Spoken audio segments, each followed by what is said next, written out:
Masters, what is up? Listen, hey, this episode is unbelievable. I'm bringing you back from the past. Alexis Bolin, the queen of scripts. I listened to this episode 4 times in the past week, and it's helped me out tremendously, my friends, in so many different situations. You have to listen to this. I'm not exaggerating, 4 times. When I'm driving around, I listen to it in the car. As a matter of fact, I'm going to do it again today. It's that good. You have to listen. I'm bringing you back an episode from almost 100 episodes ago. It was episode number 79. So you need to listen to Alexis Bolin. She's been in the business 39 years. She's ranked in the top 1% of agents in the country, and she knows her stuff. You're going to hear stuff that's going to change. It's game changer. Game changer. Mark your calendars now, Masters. This Thursday, June 11th, 1 p.m. Eastern, I am sharing with you on a 30-minute webinar on how I listed one expired. It was a call I made in the morning, went in the afternoon, listed the home 2 days later. It's already led to over $33,000 in closed commission income with an additional close to 110,000 additional potential income coming. You got to check this out. Go to davidhill.com/events. Again, davidhill.com/events. Get signed up for that webinar Thursday. Check out my friends at Land Voice. Okay, they've got some great products for you. You can try their service out 3 months, $120.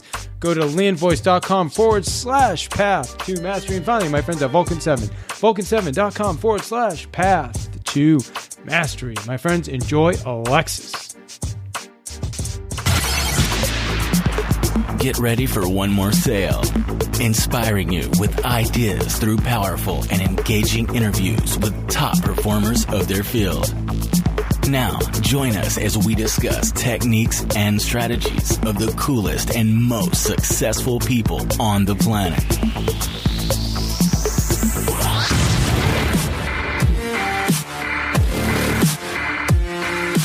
Price is based upon your location and your condition. Zillow's looking at a satellite image somewhere in the sky. And that, to me, and I think you would agree, is no way to set some sort of a value on a home. You or our listeners had a buyer or seller come back and say, well, you know, we could make this deal work if you could just throw in $2,000 of your commission. When that happens, I say, wow, I don't get that thinking. If I brought you a buyer, David, and you don't like the bottom line, and we counter back, and the buyer isn't willing to meet the bottom line, my commission isn't going to make it so. Certainly, I wouldn't want to get paid anything because this person doesn't meet your standards. So I'll wait until we find somebody that can meet your bottom line.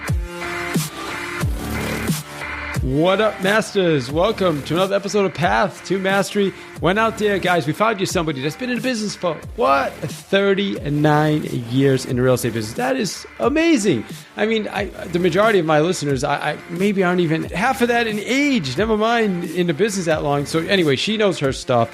And guys, she's just absolutely killing it. She's been a number one ranked in the top 1% of realtors in the country for years. Her team has closed a minimum of 100 transactions a year. I think she said for like 25 years, guys.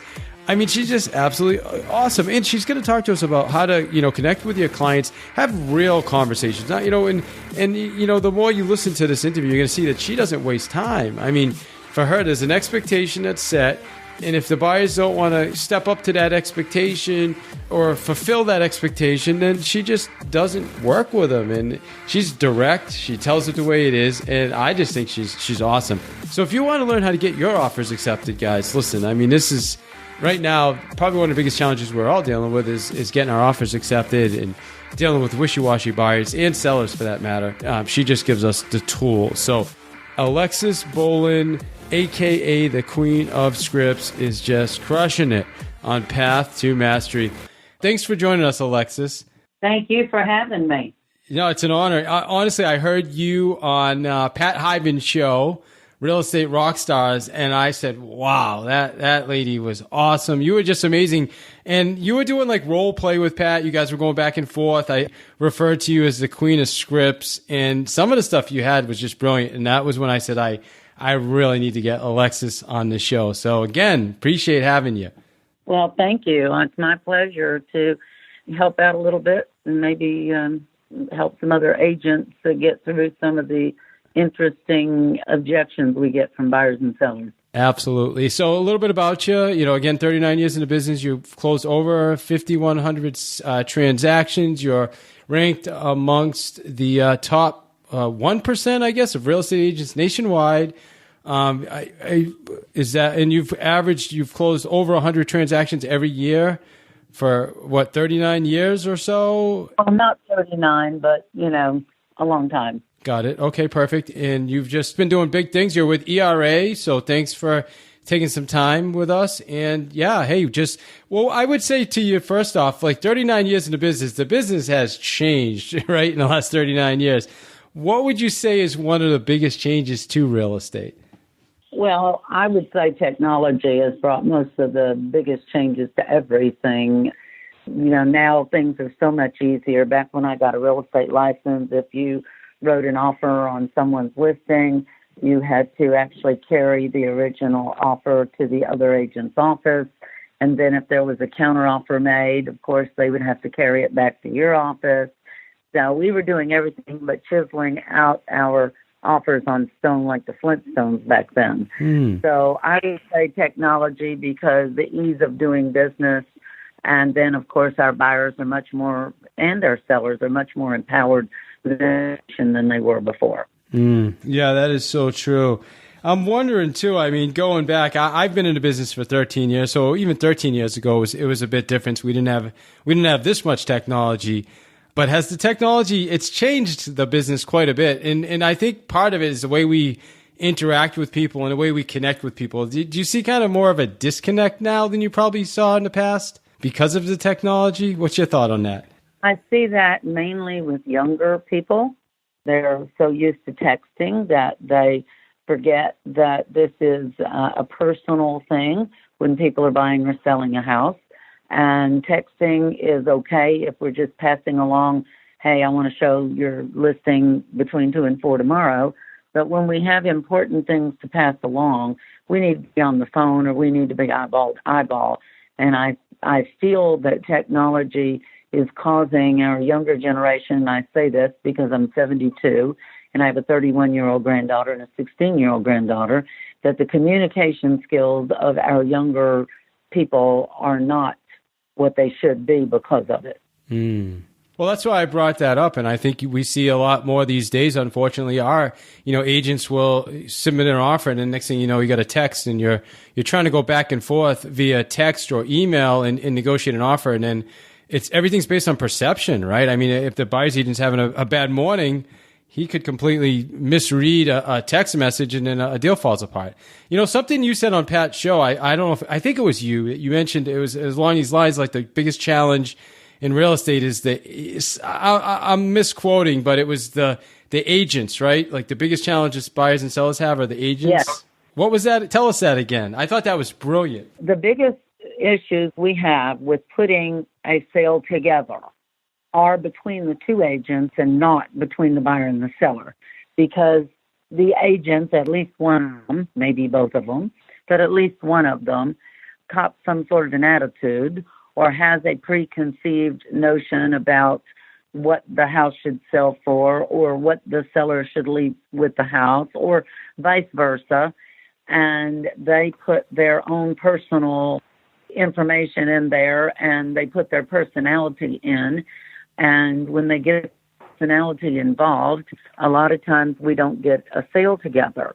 Realtors need to understand that we have a job, which is to represent both parties. I don't care what your piece of paper says. I'm a buyer's agent. I'm a seller's agent. We have an obligation to this transaction to put it together to the best of our ability with what the buyer and the seller want done, not what we want done. Not our house. It's not up to us. God knows that I've been involved in sales of homes that if they said to me, you could have it, I would say, no, thank you. It's not my choice. This is a buyer's choice and a seller's choice. And so I'm all about putting the deal together. I'm not about playing king of the hill with another agent, which happens. Sometimes I have to remind the agent of that. I have no need to play king of the hill with anybody. And I don't want to do that. You know, I learned many years ago, my mother and my grandmother were smart as tacks, and they told me not to let anybody else cause me to run their race. And so when you get sucked in by another agent and they're pulling your chain, then you're running their race, not your race. So I never run anybody else's race. I am very level-headed, and I stick to the facts. I try to keep all the emotions out. I try to keep everybody calm, and then we get our deals together. I just closed on one this morning that was a 3-month deal with a lot of problems, and the other agent said to me, I just can't thank you enough. This is closed without your expertise and patience. This was the buyer's business. And so my job is to keep everybody's oar in the water. Yeah. And keep everybody focused on the outcome. Yeah, we have a class called Bulletproofing, and we look at it as, hey, I'll take responsibility of both sides of the transaction if I have to. Because sometimes we may have to be the bigger person in the transaction when you are dealing with somebody who has a huge ego or something like, or whatever the case may be, right? So I don't have an issue maybe helping that person, coaching that person, letting that person think they won, as long as we get the end result. I'm with you. I set the stage when another realtor contacts me that they're sending in an offer. And my first thing would be to say to you, my job is to help you get your offer accepted. And that's what I want to do. In order to do my job, do you mind if I ask you a few questions? And that's when I want to know, you know, what the buyer's thinking, where they're coming from. What's the most important thing on here? If my seller thinks I have to put some red ink on this offer, what is the biggest no-no as far as the buyers go? So I can try to stop them from doing that. And so I want you to know right off the bat, I'm with you. I'm not against you. Let's put this together. Yeah, so we're on the same side. We're a team. That's what we're looking for, right? We're going in this together. We're a team. You have a buyer. I have a seller. They both love this house. Let's figure this out, right? Right. That's exactly right. My guy wants to sell. Your guy wants to buy. What can we do to do it? Yeah, I love that. All right, so again, I'm gonna switch gears a little bit because, you know, Queen of Scripts, that's what Pat had labeled your podcast episode, and you know, I listened to it. It was brilliant. So I'd love you to do some role play with me, and we can kind of talk about some of the challenges we're having now, you know, with buyers. And what part of the country are you from again, Alexis? Well, I was born on the Jersey Shore in Long Branch, New Jersey, not far from Red Bank. Okay. But I lived as a young child in eastern Kentucky, so I've got this southern accent from there, but now I'm in Pensacola, Florida, which is in the Panhandle, and it's the world's most beautiful white sand beaches. So if people want to come to Florida, don't go to South Florida and be crowded up with all those people. Come to North Florida, and we don't have that many people, and our beaches are prettier. Love it, love it. I got to learn how to ask better questions. I should have just asked you where you sell real estate. But thank you for that. So in Pensacola, Florida, are you guys dealing with real low inventory? Yes. Okay. We're pretty normal for the rest of the nation. Okay, perfect. So how are you dealing with, like, let's say a property comes on the market, you're working as a buyer's agent, you're with a buyer, all of a sudden you go to an open house, there's 30 other groups of people there, and this is the perfect house for them. How do you handle that situation with the buyer that wants to make an offer, but he wants to make an offer like, the house is on, I don't know, a couple $1,000s below asking price, when you know it's got to go over asking? Well, I think, first of all, you need to set that scenario up with the buyer before you get in the car. So I set up everything with the buyer and the seller in the beginning, David, because I don't want any issues later down the road. I want them to understand the market we're working in. So I would say to you, David, I don't know like where you came from, but it's different here in Pensacola perhaps, that we don't have very much inventory, and the best houses sell first because they're the best houses. And the reason is because there's going to be 10 or 15 other people looking at these houses just like you are, and they recognize it's a good house. So you're going to be up against some competition for buying the house. And in order to purchase the home you want, you're probably going to have to pay over asking price, and you're going to have to make your offer as good as you can. So is that something you're prepared to do? Now, is this at a meeting at the office before you guys even go out? So the first step is getting them in? Yes.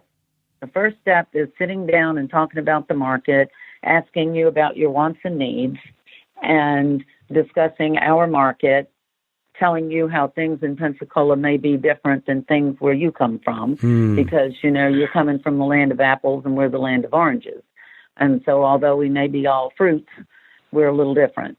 And so I want to talk with them about that. Then we're going to, David, pick the best of what's out there in MLS for us to look at. We're going to discuss your wants and needs, and then we'll schedule some properties to look at. So I want to go over all that with you. I want to discuss, you know, did you get your pre-approval letter? Because that we need before we get in the car, because if we find the right house, we're going to stop, go immediately back to the office, write the offer. I need to have that pre-approval letter ready to send with the offer. And I want to discuss all that up front. So you preset the stage so that when we find the house, you're ready. I also would say, you know, David, if I do my job right and you explain to me what you're looking for and I can see through your eyes, then we might only have to look at one or two houses and that be the right house. So I want you to know that I've done this before, and sometimes we only look at one house and we go back and write an offer. So that may very well happen to you. I love that. I just want to let you know that it's okay when we find the right house to stop looking and let's go back and write the offer before somebody else does. Because if you wait till the end of the day, you may have 5 offers on it. So what if you get the buyer that says, well, you know, I really need to probably look at 5 or 10 houses before I make an offer on one? And I would say, David, that's fine with me, because my motto on my desk is, if you like it, I love it. So it doesn't matter to me. I have a house already. So I'm trying to help you find it. If you have to look at 10 houses to make a decision, that's okay with me. As long as you understand that if house number 2 is what you really loved, by the time we look at house number 10, it may have offers on it. It may be completely under contract. And that's okay with me. I have no problem with that, as long as you have no problem with that. So how do you feel about that? Yeah, I feel good. I love it.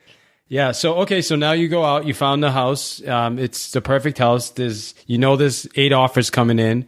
No, the buyers, well, I'd like to make an offer, but why don't we offer, it's on for 300. Let's say we want it for 295, arbitrary numbers. How do you deal with that conversation? Well, I would say, and that's fine, David, I'm going to write up the offer that you want me to write up. But before I do so, do you mind if I ask a few questions? No, not at all. Okay. So this is you really want to buy, right, David? Yeah, I think it fits everything we've been looking for. Okay. So how would you feel if we offer $295 and somebody else purchases at full price or over? Yeah, I mean, I want it. I definitely want it. I probably wouldn't feel great, but I'd like to try to, save a few dollars. Okay. So it wouldn't bother you. Is that what I'm hearing? If we make the low offer and you lose it? Well, I mean, I don't know. I guess it based on what we've looked at, it's probably the right house. So I guess it would bother me, but at the same time, I just don't want to overpay, Alexis. Well, and that's where the appraiser comes in, David. The appraiser's not going to let you overpay for it because it's subject to appraisal. So if it doesn't appraise, then you have an opportunity to renegotiate price with the seller or not buy it. Wouldn't you say that is what's going to happen? Yeah, that makes sense. Okay, so based on that happening, do you still want to offer the $295 and see if the seller will take it, or do you just want to buy the house? I want to buy the house.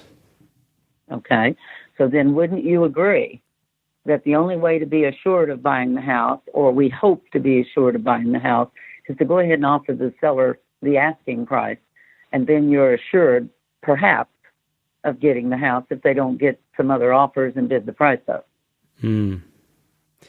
So I'm going to stop you there, because right now in our market, literally, they would probably have to offer $320 or $325 to get that house.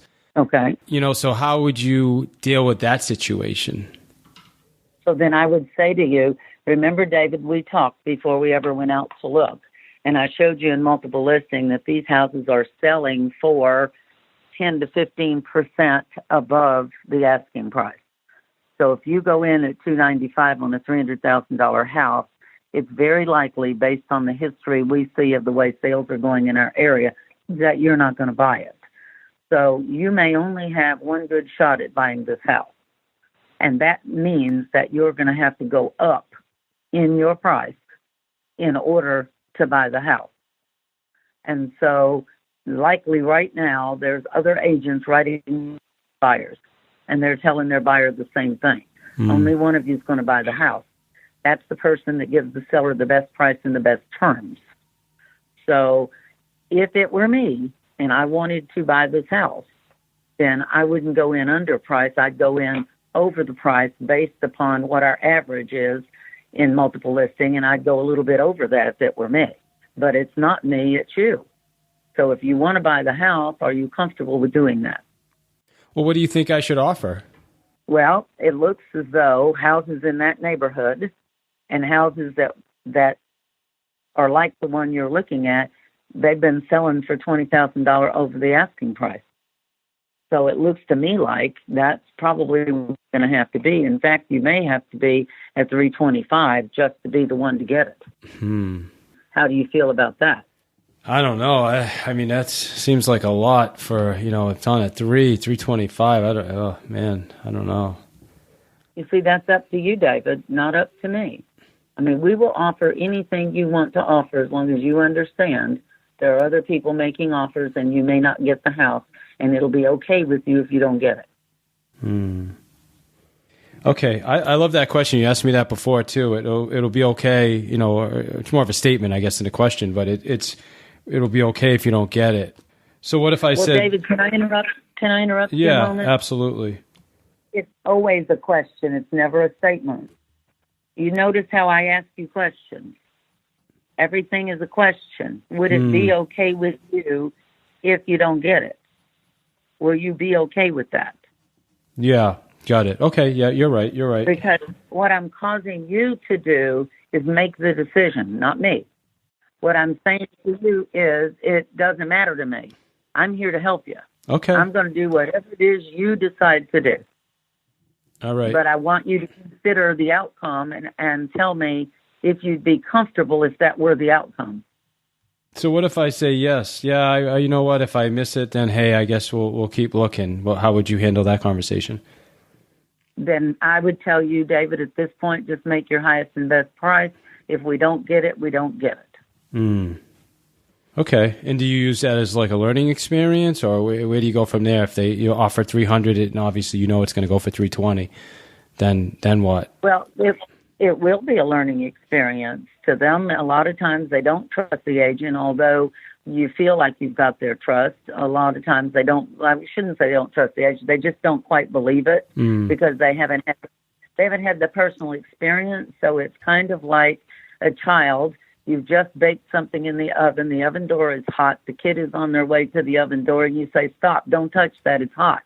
And the kid looks you straight in the eyeball, sticks their hand on the oven, and then starts to cry. You see, me as a mom, that happened, and I just stood there and let her cry. And then I went and picked her up and hugged her and said, Mommy said it was hot. Next time I tell you that, please listen. And that's how the buyers are. Sometimes you have to let them touch the hot oven before they understand the pain. Masters, we're going to get you right back to the show. Listen, make sure right now, if you haven't done it yet, stop the episode. Go to davidihill.com/events. Get signed up for this Thursday's webinar. You don't want to miss this webinar. It's 30 minutes, Thursday at 1 o'clock. If you leave there and you say, that wasn't worth 30 minutes of my time, I would tell you, don't ever listen to my podcast again. Send me an email, tell me I suck. If you're going to get on this webinar and be like, my goodness, that was phenomenal, okay? That's this Thursday, 1 p.m. Eastern on the 11th, okay? The other thing is, join us on Facebook. Listen, we got a great Facebook community. Just go to Facebook, search Path to Mastery and groups.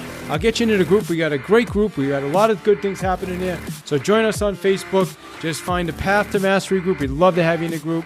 And my friends, that's it. Hey, don't forget my sponsors, Vulcan 7 and Land Voice. You can check out either of them. They both have specials. Just go to vulcan7.com/path to mastery or landvoice.com/path to mastery. Wow. Hey, enjoy the rest of the show. You rock.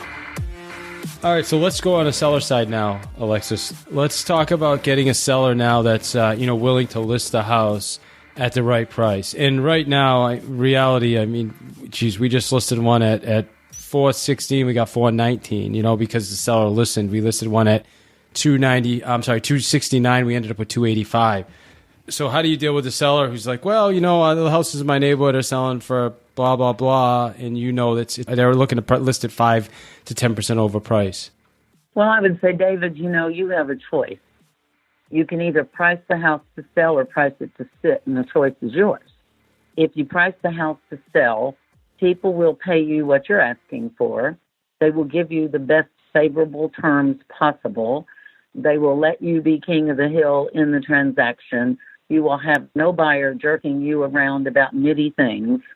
And to me, my experience tells me that's the best way to go. I've sold 5,100 homes, and I would say at least 95% of those sellers listened and priced the house to sell instead of sit.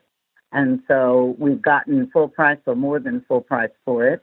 We've gotten a buyer who really wants to buy the house and will go all out to get it and do anything and everything possible. So we can go the other way and let it sit for a while and have to reduce the price and then maybe have to deal with a buyer who isn't so nice. So what do you feel like you'd like to do based on what you want your experience to be in selling the house? Well, I mean, I know I met another agent and I know you sold a lot of houses, Alexis, and you got a great reputation in this area, but I met with another agent that they told me I could probably get another $30,000. They wanted me to list at $30,000 higher than the price you're telling me. And I see it on Zillow, and Zillow has it higher as well. David, I'm so glad you brought up Zillow. Everybody does. There's a school somewhere sellers go to, and they all have the same questions, except I haven't been able to find that school in 39 years. So let's talk about Zillow for a minute. When was the last time Zillow came to look at your house?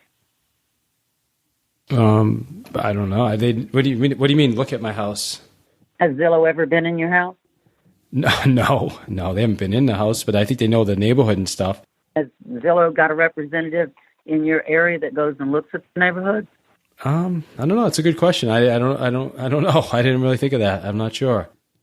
Okay. So do you mind if I give you the answer to the question since I know it already?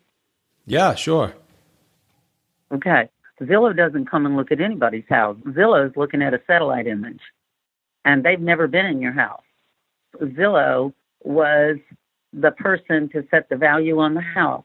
Then the buyer's lender would never send an appraiser out to actually look at the property and look at the neighborhood, because price is based upon your location and your condition. And you see, Zillow doesn't know anything like that. Zillow's looking at a satellite image somewhere in the sky. And that, to me, and I think you would agree, is no way to set some sort of a value on a home. They've never seen it. The old saying, real estate is local, it is. Because Zillow could sell everything. We wouldn't need a real estate agent, and we certainly wouldn't need an appraiser, and Zillow could just do it all. But guess what? Zillow isn't able to. And in fact, David, you're probably not aware, but there's a lawsuit, a couple of them, against Zillow right now, because one lady is suing them because they undervalued her house, and she's had trouble selling it because for some reason, buyers like you, sellers, tend to believe Zillow. So it'll be interesting to see how the lawsuit comes out. So would you rather take Zillow's word for it or what things are actually selling for in the area? Well, what about the other agent? I mean, the other agent thought we should start higher. I mean, what are your thoughts on that? I mean, obviously I'm meeting with you. We have a great reputation, like I said, but they are telling me I should probably start 25,000 higher because of this market. Okay. So my question to you is, are you looking to hire an agent because they're going to promise you a high price? Or are you looking to hire an agent who is competent, who is skilled, who is good at negotiation, who can get this to closing if there are any issues? Because from what I hear from you, you would be sucked into listing the house with an agent who promises you a higher price versus someone who tells you the reality of things, shows it to you, and has excellent negotiation skills. Is that what you're saying? Well, what I'm saying is, I mean, I want all those skills, and at the same time, I'd like to, at least try to start higher and see if we can get the higher number. Okay, and let's role play this then, David. We start higher and it doesn't sell, then what? Oh, so this is what you say to the seller? Let's role play this? Yes. Oh, I love that. Yeah. Okay. That's brilliant. So if we do that, David, and we start higher and we get lookers, no offers, which tells us, that's a pricing problem. So what are we going to do next? I don't know. I guess we probably have to reduce the price. Okay. So how long do you think we should wait if we price it higher and we're not getting offers before we reduce the price? I don't know. I guess that's your job, right? To tell me. I guess I don't know. What would you think? Well, what the other agent tell you? What's going to happen if it doesn't sell for the price they told you? Or did they explain it to you? No, we didn't have this conversation. Okay. So I look at everything very logically, David. So if we go above the asking price, and I don't care if you're trying to sell a table, a chair, a car, or a house, the public is well informed nowadays. They can go online without the Realtor's help, even Realtor.com. They can click on it, and it will tell them everything that's sold in your neighborhood without the Realtor even being there. So assuming that we can fool the buyers, I guess that's what the agent's thinking. I don't know what the agent's thinking. We put the higher price on there. If the price isn't commensurate with the market, then do you really think the buyer's going to pay the price, or are you pricing it high so you feel you've got room to negotiate?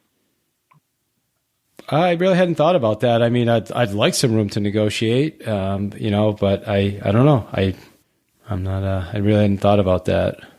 We just, like I said, I mean, she told us it was just the different price. I mean, you're saying $425. She was saying closer to $450. So that's kind of like $25,000 in our pocket. If it happens. Yeah. I mean, I can't promise you a price, David.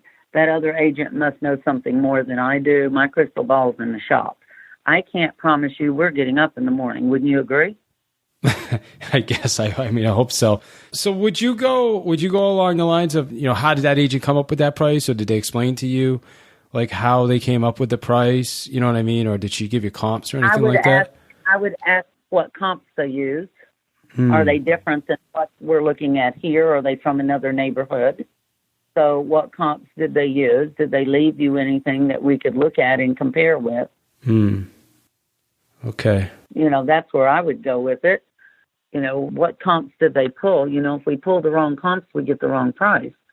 So are these sales in your neighborhood, nearby neighborhoods? Or did you just tell the seller you thought you'd like to have a higher price, the agent you'd like to have a higher price, and they agreed with you? Because you should never hire an agent based on price. And because the agent doesn't set the price, the market does. You really want to get a good handle on market value rather than pick an agent price based on the price. Pick the best agent who has the skills necessary and the marketing necessary to get your home sold. Call an independent appraiser and get it appraised. Okay. Don't pick an agent based on the price they give you, because if I really want your listing, David, I can even top that agent and tell you, let's price it at $500. Then 30 days later, after I've got y'all signed up on my year listing here, I can come back and tell you, oops, I really thought we could get $500. I was overly optimistic, and we can't. We have to reduce the price. Yeah. But now I have you under contract. You see, I don't that way. I'd rather tell you the truth up front and lose your business than to tell you a lie and buy your business. Yeah. All right. Love that. Yeah, that's great. All right. That makes a lot of sense. And I'm sure there's times where, you may have to take it a little overpriced. as long as they're motivated enough. Is that true as well? Like, I like to look at motivation will trump price, because if I know that, no matter what, they're going to adjust the price to be at some point reasonable or the right price, I'll still take the listing. Is that your thought process, or do you just walk away? No, I will do that if, for example, you tell me, David, that you're moving to Texas and, you have to be there in 90 days. You have a motivation factor that's greater than most sellers. So I'm going to say, okay, tell you what, David, I don't want you to feel like you left a nickel on the table. So let's price it at the higher price. But if we're not getting action in 15 days, we need to do something. Because if we're right, in a market that we have no inventory in, the buyers will come, look, and buy. Or they'll come and look and not buy based on what else is out there that they've seen. Or they may not come at all because they feel the price is too high and there's other homes that are priced better and they're going to go look at those. But don't give it any more than 2 weeks in a hot market. Don't chase the market down. Correct as quickly as you can if we find out we're wrong. All right. Is that okay? That is okay. And I just want to put this out there for my listeners. This is a mistake I made a few years back where I met with a seller and, they wanted to list the house for $325. I knew the house was worth like $290. Okay. So basically I held my ground on, I can't list it less than that. The lady really liked me, wanted to list with me, listed with another agent. I saw the listing come on and I started, look at that stupid agent, listed the house too high, blah, blah, blah. In a week, all of a sudden, it's at $315. The next week, it's at $299, right? All of a sudden, it sells and sells for just exactly. So I was right on the number, but my problem was I didn't get the listing.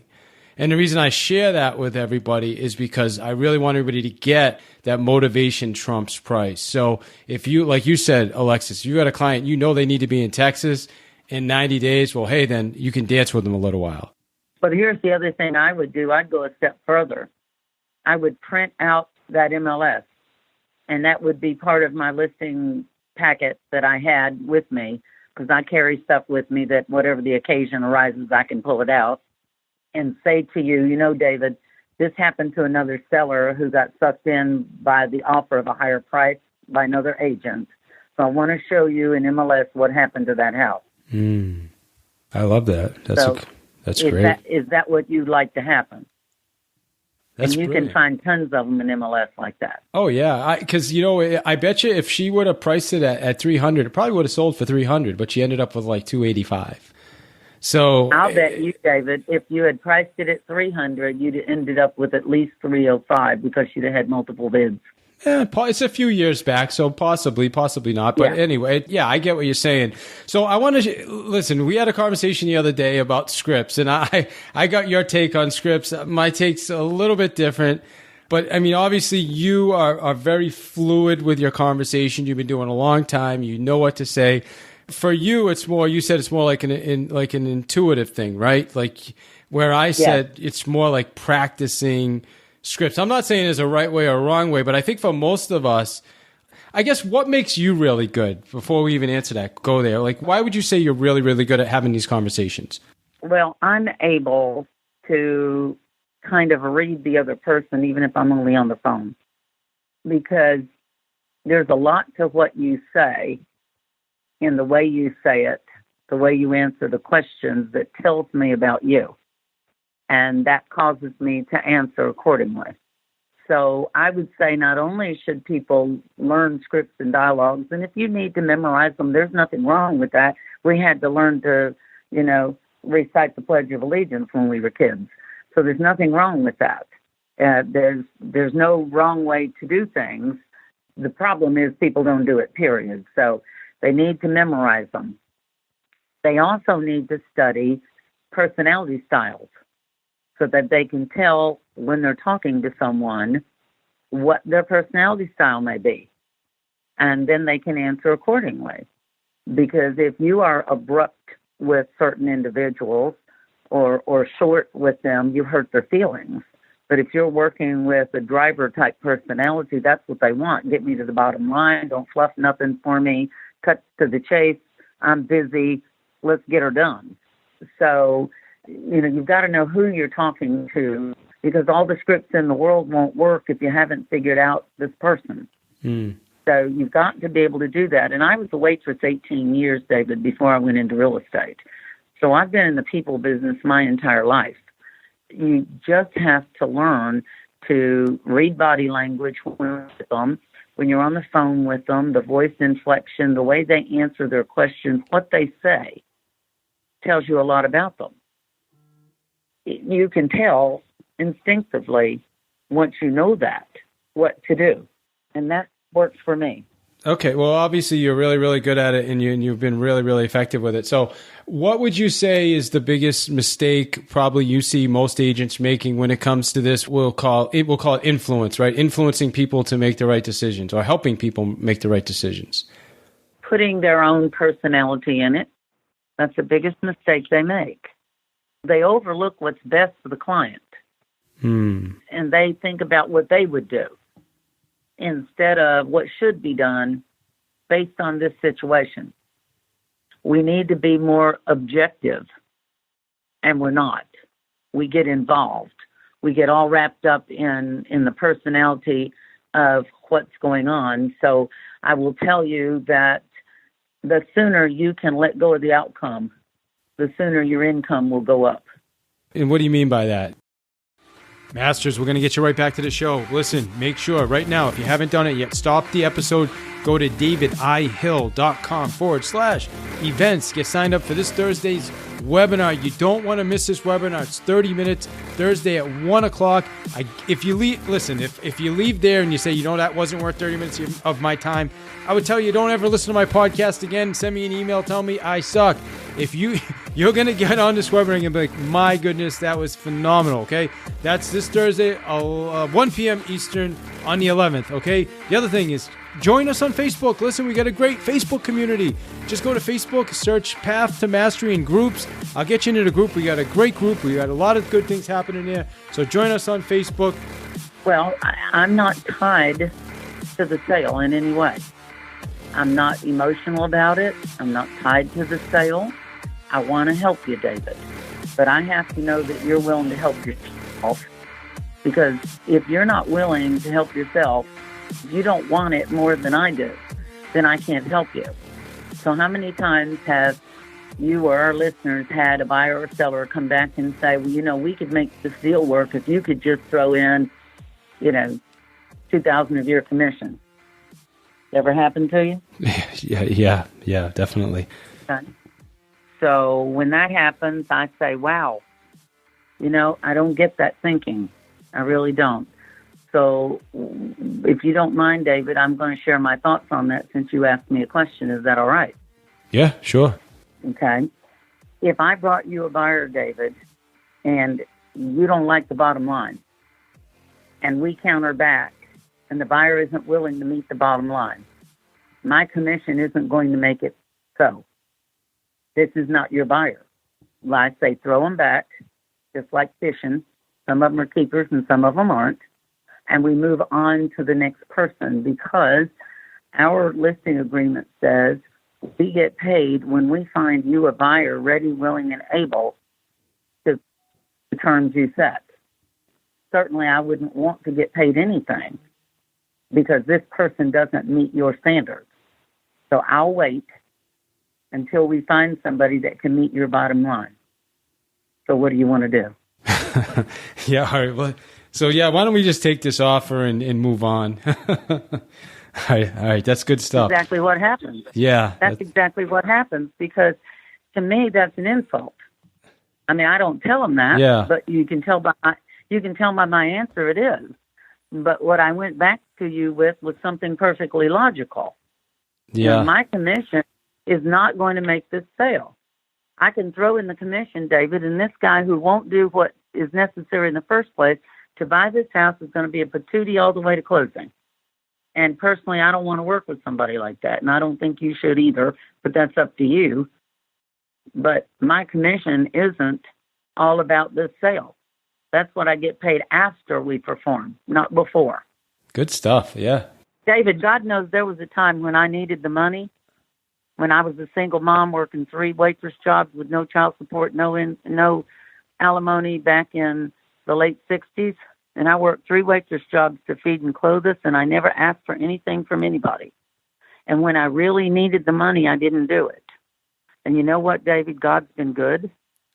And so I can wait on this sale until you're happy. That's great. No, you just took yourself right out of the equation. I that's brilliant. That's absolutely brilliant. All right, so a lot of really great stuff here, guys. I mean, everybody listening to this, man, we gave you some amazing nuggets, not just on buyers, sellers, but also, keeping your commission. There's no reason we should have to give away our fees. What's the one thing, though, Alexis, you want our listeners to take from this interview today? Learn your answers. Be prepared when you go into a meeting with a buyer or a seller. Be prepared for the questions they're going to ask you. You need to learn answers for the 20 most common things that buyers and sellers say so that you have that already in your arsenal. Practice it. Do not be afraid to say what needs to be said. What's the worst thing that could happen? Like our role play with the seller who wanted me to take $2,000 off the commission to make the deal. If they find that you are ready to walk, they will gravitate towards you.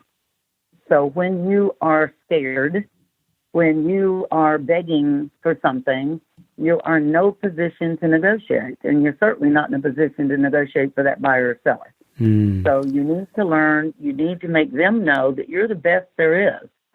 And, you wouldn't ask them in their job to take less on their fee. So therefore, we don't expect to either. I go into it with the expectation that I'm going to do business with the people as long as the people are willing to do business and they're upfront and honest. Otherwise, I go in with the idea that I don't have to have the listing and I don't have to make the sale. And so I tell all of your listeners, if you find yourself out on a Saturday night with some sellers who are totally unrealistic, then this is the time to drag out that arsenal of scripts and dialogues, the things that you've been too scared to say to somebody, and practice on those people because they've ruined your Saturday night and you aren't getting the listing anyway.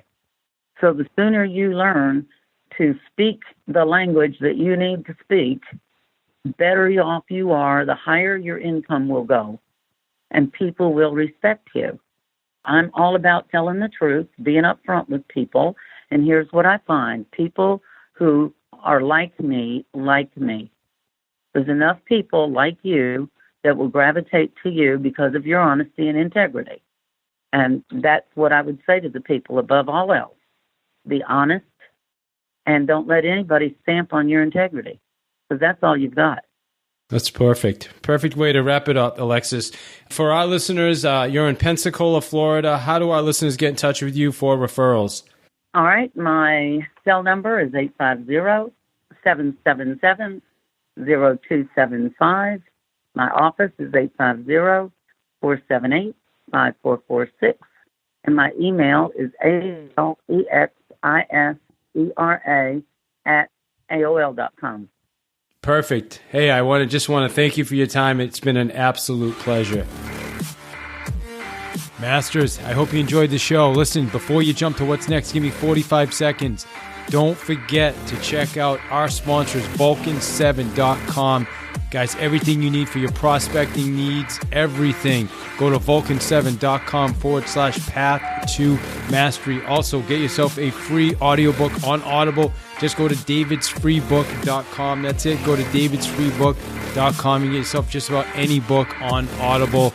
My friends, I just want to say I so appreciate you investing your time here, your energy here. I hope you get a ton from it. And please, if you're willing, go give us a review. Your reviews help tremendously. And please share the episode, the podcast with somebody else. Again, it just helps us grow, helps us get better guests. Not that we even need better guests, just helps us get more great guests. So listen, again, I appreciate you investing your time here, and I hope you have a tremendous rest of your day or your evening or whenever you're listening to this show. You rock.